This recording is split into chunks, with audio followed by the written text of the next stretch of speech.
Okay, for our functional return to sport tests, some of the overall criteria that we want is we want full pain-free active range of motion. So we'd have them go through kind of circumduction, forward, backwards, making sure it's all pain-free, no apprehension, full flexion, hyperextension, abduction, diagonal patterns, make sure it's all pain-free, perfect. I want to make sure there's also no apprehension in the prior week with any of our sport-specific activities and or anything testing-wise that we're going to get through. And then I also want him to have stable scapular control, which I'm going to kind of keep an eye on as we go through these return to sport tasks throughout all motions, because without stable scapular control, it's going to lead to the rest of the kinetic chain facing deficits. For my power special test, or return to sport test, excuse me, for overhead, I'm going to do a drop push-up test eccentrically. Ideally, this would be on a force plate, but we don't have a force plate. So what we're going to do is the patient's going to be trying to put their arms up high on these, kind of in the middle. And they're going to drop down and catch themselves in the middle. So in a push-up normally. And then they're going to drop and catch themselves. We'd ideally have a force plate to measure which arm they're loading more. And then with this same test, these can be our force plates. We're going to do a push-up test. We're going to push up and off, and then like, does that make sense? Up and land on the same box. So go down and then push all the way up, off the box in the air. And this can also, if we had the force plates, track our force output and how much if we're guarding or yielding one arm versus the other. It's just a good objective measurement we can use. If not, we can do it just where we kind of visually inspect. Like I can see his right shoulder wanted to not take as much load as his left one did.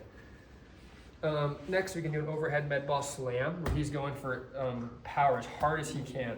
So what he's going to do is he's going to come up and just slam as hard as he can, working into a crunch too.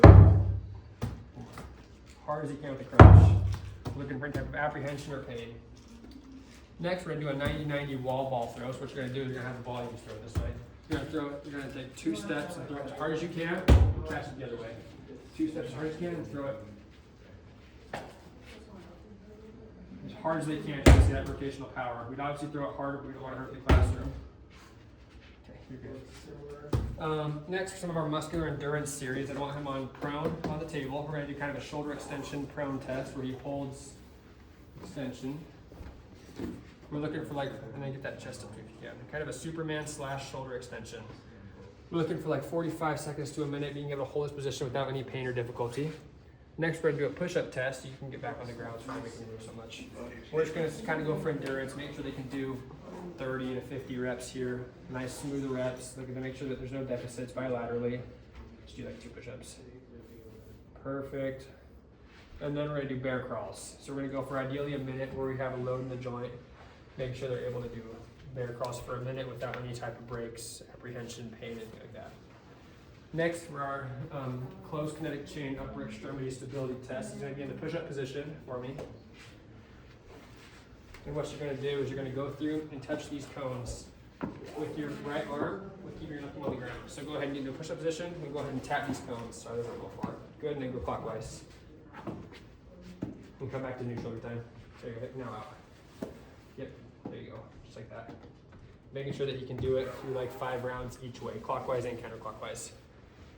Finally, for strength testing, I'd want to make sure that the long head of his biceps, rotator cuffs, and deltoids all have similar strength. So we could use a cable to make sure that each side bilaterally is strong. So we could go through strength testing if this was a cable, student rotation.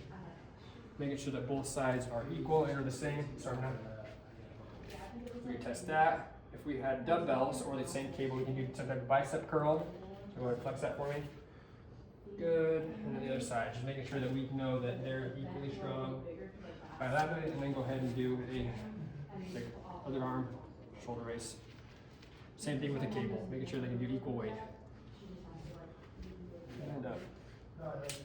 Perfect. Next, I'd also want to do a handheld dynamometer to make sure that his distal strength is equal. This is the best dynamometer I could find. I'd have him squeeze it as hard as he can for 3 seconds. 1, 2, 3, great. Other side. And ideally, I don't want him within greater than or equal to 95% strength bilaterally. And then, this is what I would do for my functional return to sport test that they'd have to pass in order to be cleared and returned.